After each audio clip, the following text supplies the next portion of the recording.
I have yet to give a speech or have a meeting where somebody doesn't ask me the millennial question. What's the millennial question? Apparently, millennials as a generation, which is a group of people who were born approximately 1984 and after, are tough to manage. And they're accused of being entitled and narcissistic and self-interested, unfocused, lazy. But entitled is the big one. And because they confound leadership so much, what's happening is leaders are asking the millennials, what do you want? And millennials are saying, we want to work in a place with purpose, love that. We want to make an impact, you know, whatever that means. We want free food and beanbags. And so somebody articulates some sort of purpose, there's lots of free food and there's beanbags, and yet for some reason they're still not happy. And that's because they're missing, there's a missing piece. What I've learned is that I can break it down into 4 pieces, right? There are four things, 4 characteristics. One is parenting, the other one is technology, the third is impatience, and the fourth is environment. The generation that we call the millennials, too many of them grew up subject to, not my words, failed parenting strategies, you know, where, for example, they were told that they were special all the time. They were told that they could have anything they want in life, just because they want it, right? They were told, some of them got into honors classes, not because they deserved it, but because their parents complained. And some of them got A's, not because they earned them, but because the teachers didn't want to deal with the parents. Some kids got participation medals. You got a medal for coming in last, right? Which the science we know is pretty clear, which is it devalues the medal and the reward for those who actually work hard. And it actually makes the person who comes in last feel embarrassed because they know they didn't deserve it. So it actually makes them feel worse, right? So you take this group of people, and they graduate school, and they get a job, and they're thrust into the real world, and in an instant, they find out they're not special, their moms can't get them a promotion, that you get nothing for coming in last, and by the way, you can't just have it because you want it, right? And in an instant, their entire self-image is shattered. And so you have an entire generation that's growing up with lower self-esteem than previous generations. The other problem, to compound it, is we're growing up in a Facebook, Instagram world. In other words, we're good at putting filters on things. We're good at showing people that life is amazing even though I'm depressed, right? And so everybody sounds tough, and everybody sounds like they got it all figured out. And the reality is there's very little toughness, and most people don't have it figured out. And so when the more senior people say, well, what should we do? They sound like, this is what you got to do. And they have no clue. Right? So you have an entire generation growing up with lower self-esteem than previous generations, right? Through no fault of their own. Through no fault of their own, right? They were dealt a bad hand, right? Now let's add in technology. We know that engagement with social media and our cell phones releases a chemical called dopamine. That's why when you get a text, it feels good, right? So, you know, we've all had it where you're feeling a little bit down or feeling a bit lonely, and so you send out 10 texts to 10 friends, you know, hi, hi, hi, hi, hi, because it feels good when you get a response, right? Right? It's why we count the likes. It's why we go back 10 times to see if my Instagram is growing slower. Did I do something wrong? Do they not like me anymore, right? The trauma for young kids to be unfriended, right? Because we know when you get a hit of dopamine, which feels good. It's why we like it. It's why we keep going back to it. Dopamine is the exact same chemical that makes us feel good when we smoke, when we drink, and when we gamble. In other words, it's highly, highly addictive. Right? We have age restrictions on smoking, gambling, and alcohol, and we have no age restrictions on social media and cell phones, which is the equivalent of opening up the liquor cabinet and saying to our teenagers, hey, by the way, this adolescence thing, if it gets you down. But that's basically what's happening. That's basically what's happening, right? That's basically what happened. You have an entire generation that has access to an addictive, numbing chemical called dopamine through social media and cell phones as they're going through the high stress of adolescence. Why is this important? Almost every alcoholic discovered alcohol when they were teenagers. When we're very, very young, the only approval we need is the approval of our parents. And as we go through adolescence, we make this transition where we now need the approval of our peers. Very frustrating for our parents, very important for us. It allows us to acculturate outside of our immediate families into the broader tribe, right? It's a highly, highly stressful and anxious period of our lives, and we're supposed to learn to rely on our friends. Some people, quite by accident, discover alcohol and numbing effects of dopamine to help them cope with the stresses and anxieties of adolescence. Unfortunately, that becomes hardwired in their brains, and for the rest of their lives, when they suffer significant stress, they will not turn to a person, they will turn to the bottle. Social stress, financial stress, career stress, that's pretty much the primary reasons why an alcoholic drinks, right? What's happening is, because we're allowing unfettered access to these dopamine-producing devices and media, basically it's becoming hardwired, and what we're seeing is, as they grow older, too many kids don't know how to form deep, meaningful relationships. Their words, not mine. They will admit that many of their friendships are superficial.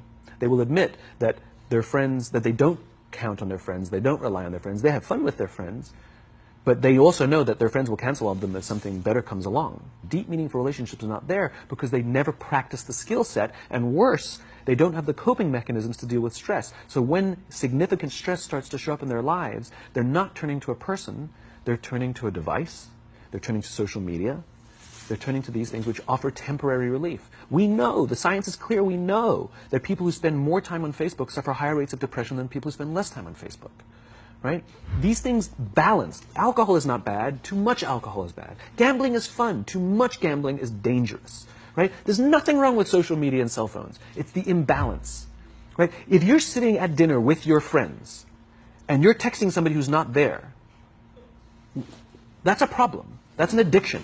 If you're sitting in a meeting with people you're supposed to be listening to and speaking, and you put your phone on the table, face up or face down, I don't care, that sends a subconscious message to the room that you're just not that important to me right now, right?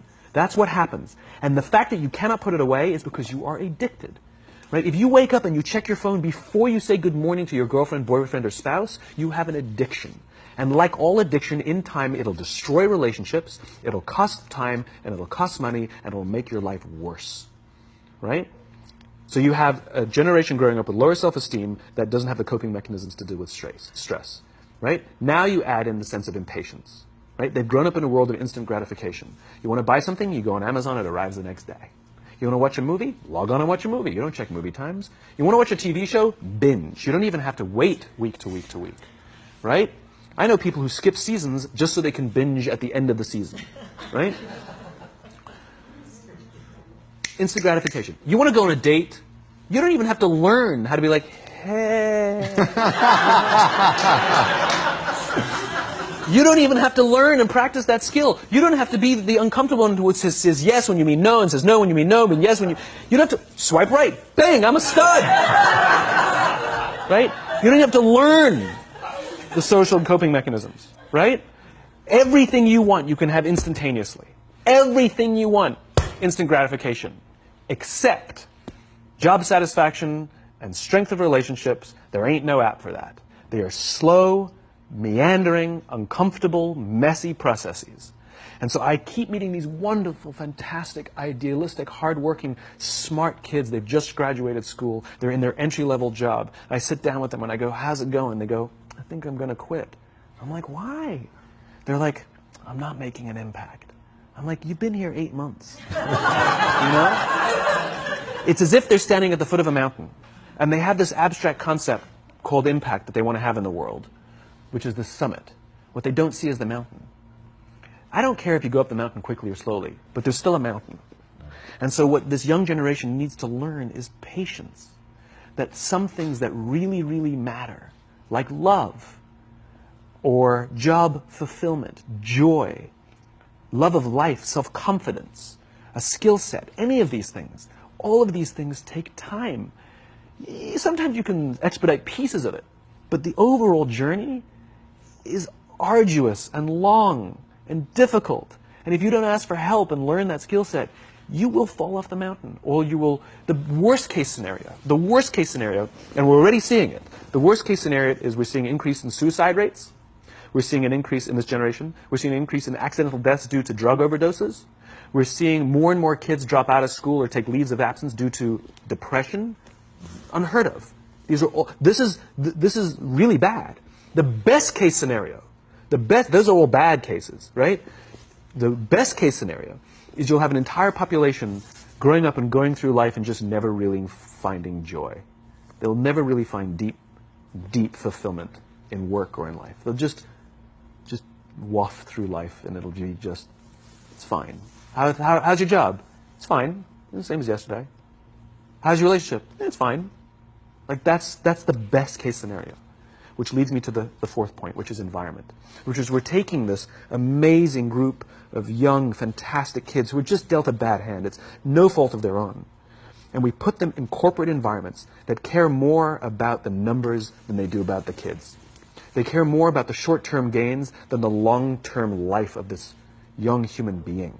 We care more about the year than the lifetime, right? And so we are putting them in corporate environments that aren't helping them build their confidence, that aren't helping them learn the skills of cooperation, that aren't helping them overcome the challenges of a digital world and finding more balance, that isn't helping them overcome the need to have instant gratification and teach them the joys and impact and the fulfillment you get from working hard on something for a long time that cannot be done in a month or even in a year. And so we're thrusting to them in corporate environments, and the worst part about it is they think it's them. They blame themselves. They think it's them who can't deal. And so it makes it all worse. It's not. I'm here to tell them it's not them. It's the corporations. It's the corporate environments. It's the total lack of good leadership in our world today that is making them feel the way they do. They were dealt a bad hand, and I hate to say it, but it's the company's responsibility. Sucks to be you. Like, we have no choice, right? This is what we got, and I wish that society and their parents did a better job. They didn't. So we're getting them in our companies, and we now have to pick up the slack. We have to work extra hard to figure out the ways that we build their confidence. We have to work extra hard to find ways to teach them the social skills that they're missing out on. There should be no cell phones in conference rooms. None. Zero. And I don't mean the kind of like sitting outside waiting to text. I mean like when you're sitting and waiting for a meeting to start, this is what we all do. We all sit here and wait for the meeting to start. Meeting starting? Okay. And we start the meeting. No, that's not how relationships are formed. Remember we talked about it's the little things? Relationships are formed this way. We're waiting for a meeting to start and we go, how's your dad? I heard he was in the hospital. Oh, he's really good. Thanks for asking. He's actually at home now. Oh, I'm really glad. It was really amazing. I know, it was really scary for a while. That's how you form relationships. Hey, did you ever get that report done? Oh my God, no, I didn't. I'll help you out. Can I help you out with that? Really? That's how trust forms. Trust doesn't form at an event in a day. Even bad times don't form trust immediately. It's the slow, steady consistency. And we have to create mechanisms where we allow for those little innocuous interactions to happen. But when we allow cell phones in conference rooms, we just, okay, have the meeting. And then my favorite is like when there's a cell phone there and you go like this, you go. It rings and you go. I'm not going to answer that. Mr. Magnanimous, you know. When you're out for dinner with your friends, like, I do this with my friends. When we're going out for dinner and we're leaving together, we'll leave our cell phones at home. Who are we calling? Maybe one of us will bring the phone in case we need to call an Uber or take a picture of our meal. That's what I was saying. Come on. I'm an idealist, but I'm not insane. You know? At a heathen. I mean, it looked really good. We'll take one phone. And so it's like an alcoholic. The reason you take the alcohol out of the house is because we cannot trust our willpower. We're just not strong enough. But when you remove the temptation, it actually makes it a lot easier.